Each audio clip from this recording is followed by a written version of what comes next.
จริงจะเป็นแบบนี้ครับน้องเราจะเห็นเป็นริ้วอย่างนี้นะครับเนี่ยเป็นเหตุผลว่าทำไม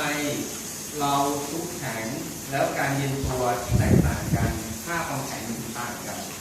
นะครับถ้ามันเย็นตัวค่าความแข็งสูงก็จะมีรูปร่างหน้าตาที่เป็นระเบียบขึ้นนะครับถ้าค่าความแข็งที่มันต่ำลงมารูปร่างหน้าตาของเราก็จะเห็นว่ามันเป็นไงมันกระเปิดกระปากถูกไหมครับเพราะฉะนั้นเนี่ยเนื้อเหล็กที่ดีการชุดแข็งที่ดีเราก็จะเห็น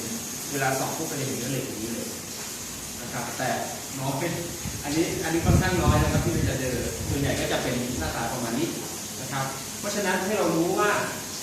พื้นที่สีขาวที่เราเห็นเนี่ยครับมันคือเหล็กเนาะสีดำมันก็คือคาร์บอนนั่นแหละแต่คาร์บอนมันอยู่ในรูปไหนคาร์บอนมันอยู่ในรูปของเพอร์ไลท์หรือเปล่าเนาะของเพอร์ไลท์หรือเปล่าหรือว่าของซีเมนไทต์ให้เราแยกให้ออกเนาะครับถ้าอยู่ในเพอร์ไลท์ก็จะเป็นริ้วๆส่วนซีเมนไทต์ก็จะเป็นดำๆเป็นปื้นๆนะครับทฤษฎีคร่าวๆประมาณนี้ก่อนเนาะเดี๋ยวเราขัดเสร็จปุ๊บนะครับเรากัดกดเราจะเทียบกันระหว่างเหล็กที่เราฮีทแล้วเราก็ทิ้งไว้ในเตา